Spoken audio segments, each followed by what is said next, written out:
السلام عليكم واهلا بكم في فيديو جديد هنتكلم ونتعلم فيه عن الدخول لعالم الانترنت المظلم. ايوه زي ما سمعت كده هندخل على العالم ده. مبدئيا كده احنا عندنا 3 طرق نقدر ندخل بيهم للعالم ده، بس في الفيديو ده هنستخدم ابسطهم. وكمان الفيديو ده هنقسمه لجزئين، الجزء ده هينزل على اليوتيوب هنتعلم ازاي نسطب المتصفح اللي هندخل من خلاله، والجزء التاني هينزل على قناتنا على التليجرام، والجزء ده هيكون مخصص بدخولنا على شوية مواقع اليوتيوب مش هيسمح لنا بنشرها. سيب لكم اللينكات في صندوق الوصف ويلا بينا. مبدئيا يا شباب انا هنا بستخدم نسخة وهمية على فيرتوال ماشين ويندوز 10 زي ما انتم شايفين كده. طريقة تحميل وتثبيت ويندوز 10 كنسخة وهمية على جهازك هسيب لكم برضو الفيديو، لينك الفيديو في صندوق الوصف، هسيبه لكم على قناة التليجرام. ليه هنستخدم نسخة وهمية؟ في احتمالية ولو كانت بسيطة ان ممكن يتم انت اختراقك شخصيا، فلو ده حصل فبيكون النسخة الوهمية معلهاش حاجة. يعني زي ما انتم شايفين كده هي نسخة فاضية، كل المساحة والحاجات اللي فيها يعني لا تتخطى 60 جيجا، واحنا بنكون عاملينها ومتحكمين في ده كله. تمام. هنستخدم متصفح طور، محتاجين ننزل متصفح طور او بالبلدي والعربي كده متصفح البصلة. طيب ليه الاسم ده؟ لان يا جماعة البصلة بيكون لها قشرة كتير، درجات وطبقات كتيرة، نفس الفكرة اللي بيعملها المتصفح طور. لما تيجي تدخل على اي موقع ما بيعديك على كذا بلد، لذلك لما نيجي ندخل على موقع هنلاقيه بيعوق شوية. كل ده هنشوفه وهنتعلمه بإذن الله. انا دلوقتي هدخل على المتصفح وهكتب داونلود تور عشان انزل المتصفح، وهدخل على اول لينك وابدأ اعمل للمتصفح كده داونلود، عملية تحميل، هيبدأ يحمل معايا. طيب في اغلب الدول العربية الموقع مش هيفتح معاها بالسهولة دي، بيمنع الدولة بتمنعهم من استخدام المتصفح ده، لان تقريبا هو المتصفح الوحيد اللي بيدخل على الانترنت المظلم، الدارك ويب والديب ويب. فاحنا هنعمل ايه؟ والله هنبحث عن حاجة اسمها جوجل اكستنشنز، وبعدين ندخل على كروم ويب ستور،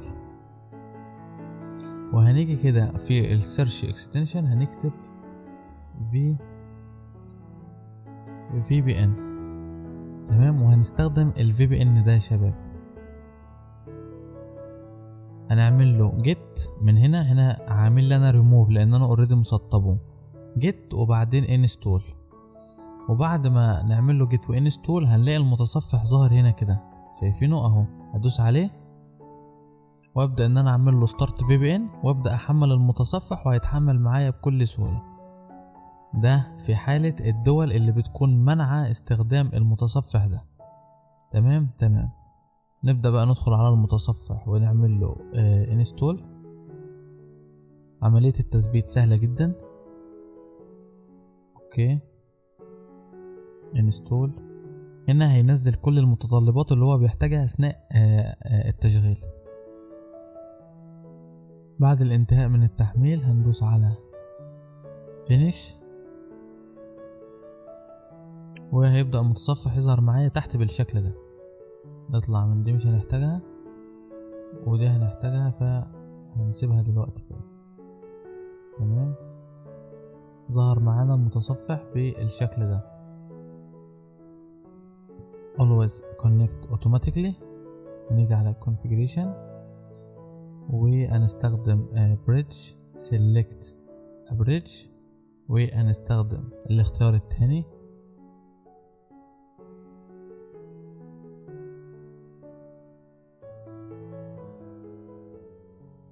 هنا بيبدأ يعمل اتصال يا شباب،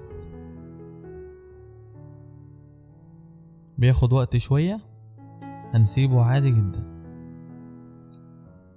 وبعد ما خلص ظهر معانا بالشكل ده زي ما انتم شايفين كده. تمام يا شباب. تمام. دلوقتي انا عايز ادخل على اي متصفح، عايز ادخل على اي موقع، قصدي من مواقع الانترنت المظلم. اعمل كده ازاي؟ حاجة زي كده انا اعملها ازاي؟ ببساطة مفيش موقع تقدر تبحث عليه فتلاقيه، لا، الموضوع بيكون ليه مفاتيح. لينك مواقع الدارك ويب تقريبا بيكون قد الشاشة اللي قدامي دي، فعشان كده اللي بيعمل موقع على الدارك ويب لازم هو بنفسه ينشر لينك الموقع، واللينك موقع ده لازم يكون امتداده .union. طيب نجيب بقى منين لينكات المواقع اللي احنا عايزين ندخل عليها؟ احنا دلوقتي هنجرب على موقع عادي جدا، سواء يوتيوب او سواء فيسبوك، حاجة عادية. وزي ما قلت لكم الجزء التاني اللي هنبدأ نجيب فيه مواقع مش عادية هتلاقوه على التليجرام، انزله لكم قريب على التليجرام. ندخل على المتصفح وهنبحث عن موقع اسمه أهمية. ندخل على اول لينك. ده نظام متصفح كده بس زي جوجل بس على صغير. بيعمل ايه الموقع ده؟ بتبحث عن اي حاجة بيبدأ يجيب لك لينكاتها على الانترنت المظلم او الدارك ويب. يعني مثلا انا هبحث له هنا عن فيسبوك لوجين، يعني هقول له ادخل لي على موقع فيسبوك، فهيبدأ يجيب لي لينكات مواقع الفيسبوك على الديب ويب. فهنعمل ايه بقى؟ شايفين مثلا اهو ده بيقول لك فيسبوك لوجين اور ساين اب. تمام، هنبدأ نختار اللينك ده كده وناخده كوبي ونروح الدارك بتاعنا لمتصفح تور واقول له بيست اند جو. هياخد وقت عبال ما يدخل لي الموقع، ممكن دقيقة. طب ليه بقى؟ هقول لك انا ليه. وبكل بساطة هو مش هيدخلني انا دلوقتي مكاني مصر، فهو مش هيدخلني من مصر على طول او من المتصفح ده على طول، لا هو هيعمل لي تحويرة دخول لعدة بلدان وبعدين يركب لي بريدج. هوريكم دلوقتي او افهمكم المعلومة. شايفين ده المتصفح اللي احنا فاتحينه حاليا، الموقع اللي احنا فاتحينه. قبل ما يدخلني على موقع فيسبوك دخلني على بريدج الاول، تحويرة باي بي مختلف، وبعدين جاب لي نيوزيلاند، بلد نيوزيلاند، وبعدين جيرماني، وبعدين دخلني على السايت ده. فالموضوع كبير، وعشان كده عملية الدخول ممكن الى حد ما تعوق. انا اقدر طبعا اعمل حساب فيسبوك تسجيل دخول ولوجن، يبقى عندي موقع فيسبوك على الدارك ويب. تمام. لحد هنا نكون وصلنا لنهاية الفيديو. تاني الجزء التاني من الفيديو ده ننزله ان شاء الله على التليجرام. يلا سلام، واشوفكم في فيديو جديد.